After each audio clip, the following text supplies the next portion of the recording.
Hello दोस्तों, आज के इस topic the psychology of money book summary के माध्यम से हम आपको बताना चाहते हैं कि इस किताब को सुनकर आप पैसों की साइकोलॉजी को समझ जाएंगे और किस तरह आप पैसे कमाकर वेल्थ बना सकते हैं। इन सभी सिद्धांतों के ऊपर लेखक ने इस किताब में बात करी है।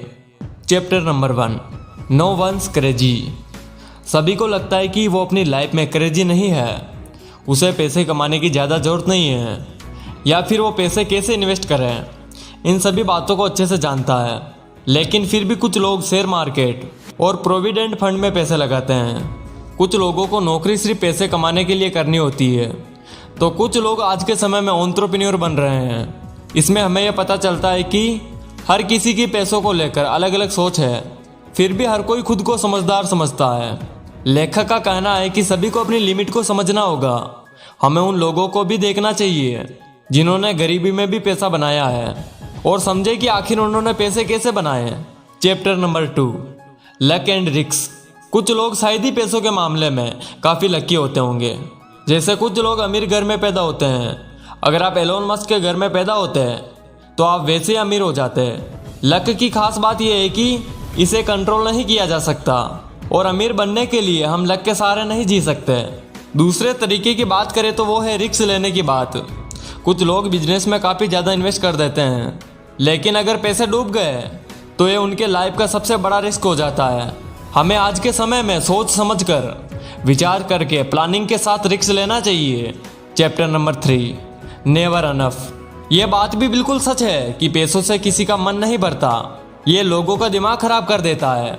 लग्जरी गाड़ियाँ, घर होने के बाद भी उन्हें लगता है कि अभी भी उनके लाइफ में काफ़ी कमी है, और अपने इस लालच को पूरा करने के लिए वे कभी कभी गलत कदम भी उठा लेते हैं, जिससे उनकी काफ़ी बदनामी हो जाती है। इसलिए ऐसे लोगों को अपने लाइफ का एक गोल बनाना चाहिए कि मैं सिर्फ एक लिमिट तक ही पैसे कमाऊंगा, वो भी अपने मोरल सिद्धांतों के साथ रहकर, जिससे उसका पैसा खुद ही बढ़ने लग जाएगा।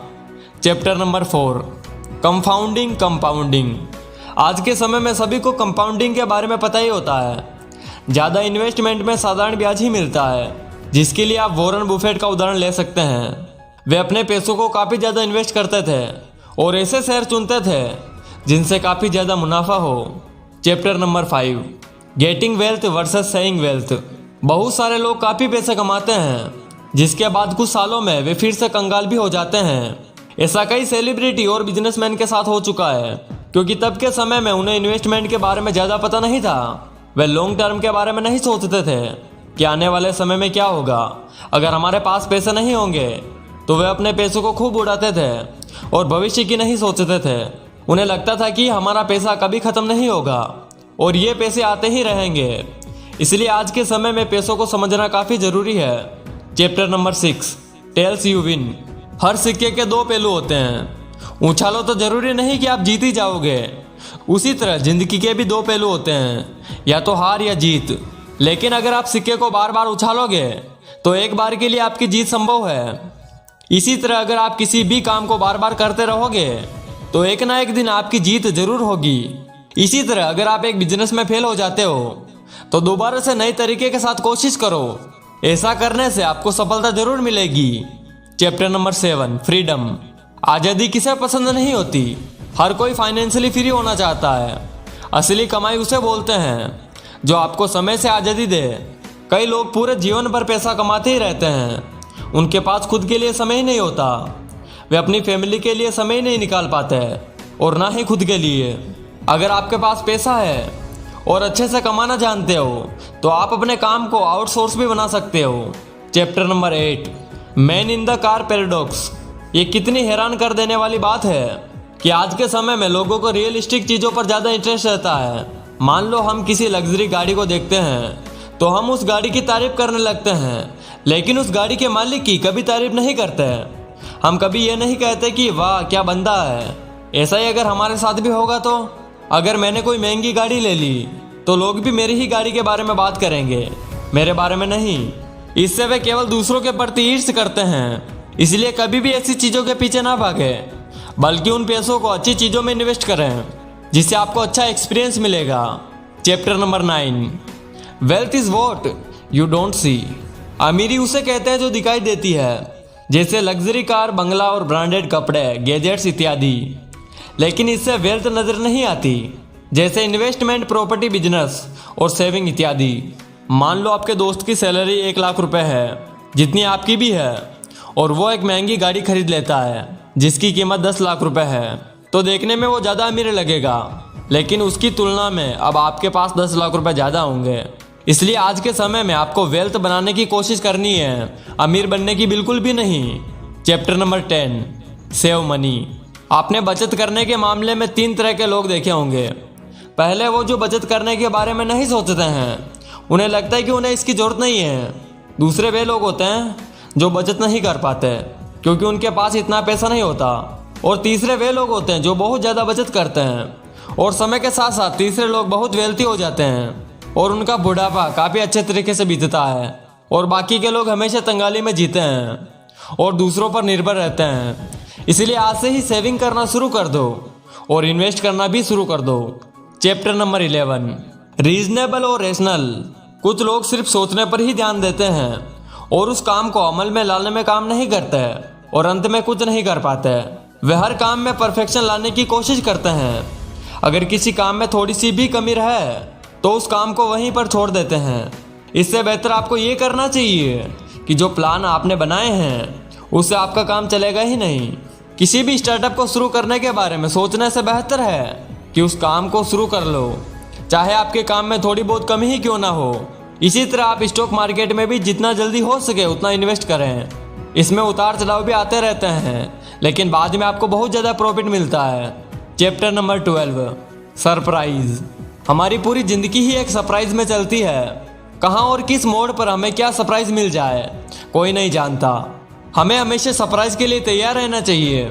इसी तरह से पैसा, करियर, बिजनेस में भी हमें सरप्राइज देखने को मिल जाता है। जिस तरह से एक बिजनेस ऑफ सीजन में बिल्कुल डाउन चला जाता है और फिर सीजन आने पर उठ जाता है, इसी तरह यदि कोई बिजनेस में घोटाला कर दे जिसका पता आपको ना चले तो वो आपका बिजनेस कभी भी डूब सकता है।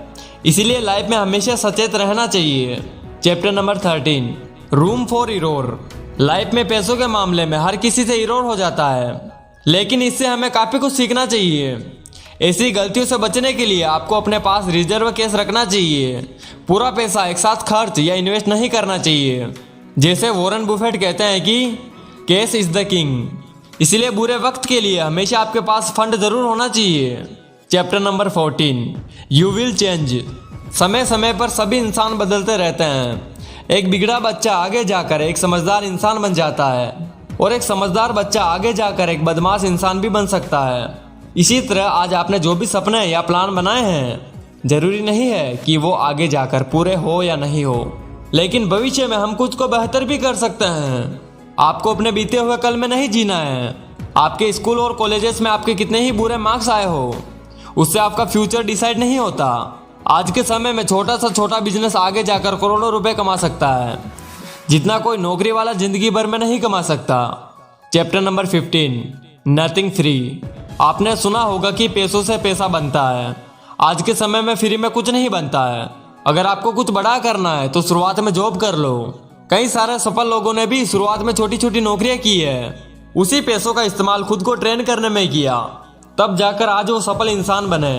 इसी तरह किसी भी बिजनेस की शुरुआत के लिए थोड़ा बहुत पैसा चाहिए होता है। शुरुआत में कुछ हजार से बिजनेस शुरू करें और बाद में जाकर आप उसे स्केल अप भी कर सकते हैं। Chapter number 16, you and me. पैसा कभी भी अकेले में ना तो कमाया जाता है और ना ही खर्च किया जाता है। आपको दूसरों की मदद तो लेनी ही पड़ेगी। अगर आप इंट्रोवर्ट स्वभाव के हो तो भी आपको दूसरों से बिजनेस डील करना सीखना ही होगा। आप खुद को जितना महत्व देते हो उतना ही दूसरों को भी देना होगा और लोगों की रिस्पेक्ट करना सीखो। अच्छे और बुद्धिमान लोग रिस्पेक्ट के भूखे होते हैं।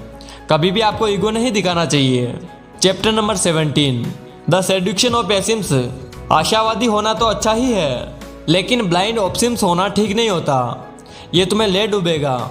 अगर कोई छात्र पढ़ाई ना करे और सोचे कि मैं पास हो जाऊंगा तो ऐसा होना मुश्किल है। इसी तरह अगर किसी में कुछ भी टैलेंट ना हो और कुछ भी हासिल करने की सोचता हो तो ऐसा करना भी असंभव है। इसलिए पेशेंस होना बहुत ज़रूरी है। आपको ये देखना है कि क्या कठिन है और क्या आसान है और फिर उसके हिसाब से अपने स्किल पर काम करो। Chapter number 18 when you will believe anything. हमारे सुनने, देखने और समझने की शक्ति में हमेशा कुछ ना कुछ गड़बड़ होती ही है। जैसे बहुत सारे लोग जो भी न्यूज में सुनते हैं वे उसे सच में मान लेते हैं, जबकि उनमें से ज़्यादातर बातें मैनिपुलेट की जाती है। ऐसे में कई खबरें न्यूज़पेपर में गलत पब्लिश करी जाती है, इसलिए हर चीज़ पर आंख बंद करके भरोसा ना करें। Chapter number 19 all together now. इस चैप्टर में लेखक ने अभी तक बताई गई सभी बातों को सरप्राइज किया है और कुछ महत्वपूर्ण टिप्स भी दिए हैं। आपको हमेशा हम्बल, पोलाइट, होनेस्ट रहना चाहिए। आपके अंदर बिल्कुल भी ईगो नहीं होना चाहिए। ऐसे कुछ भी गलत निर्णय ना ले जिससे आपकी फाइनेंशियली कंडीशन खराब हो जाए। निर्णय ऐसे होने चाहिए जिससे आपको मेंटल पीस मिले। समय की कद्र करना सीखो। एकदम से कोई भी अमीर नहीं बनता। असफलताओं को स्वीकार करना सीखो और कभी भी हिम्मत नहीं हारना चाहिए। इन्वेस्टमेंट की आदत आपके अंदर होनी ही चाहिए। जितने जल्दी हो सके फाइनेंशियली फ्री हो जाओ। Chapter number 20 confessions. लेखक ने इस चैप्टर में युवा पीढ़ी के लिए कुछ खास सुझाव दिए हैं। आपको अपनी पूरी कमाई मौज मस्ती में उड़ाना नहीं है। बेफिजूल के खर्चे बिल्कुल बंद करने चाहिए। कम कीमतों में खुशी ढूंढना सीखो, जैसे वर्कआउट, रीडिंग, म्यूजिक, डांसिंग इत्यादि। थोड़ी बहुत फ्यूचर की प्लानिंग करके चलिए। आपको अपने फैमिली, बच्चों के लिए फाइनेंशियली प्लान फंड जरूर रखना चाहिए। दोस्तों, आपको ये बुक समरी कैसी लगी कमेंट करके जरूर बताइएगा और वीडियो को लाइक करना ना भूलें। जय हिंद, वंदे मातरम।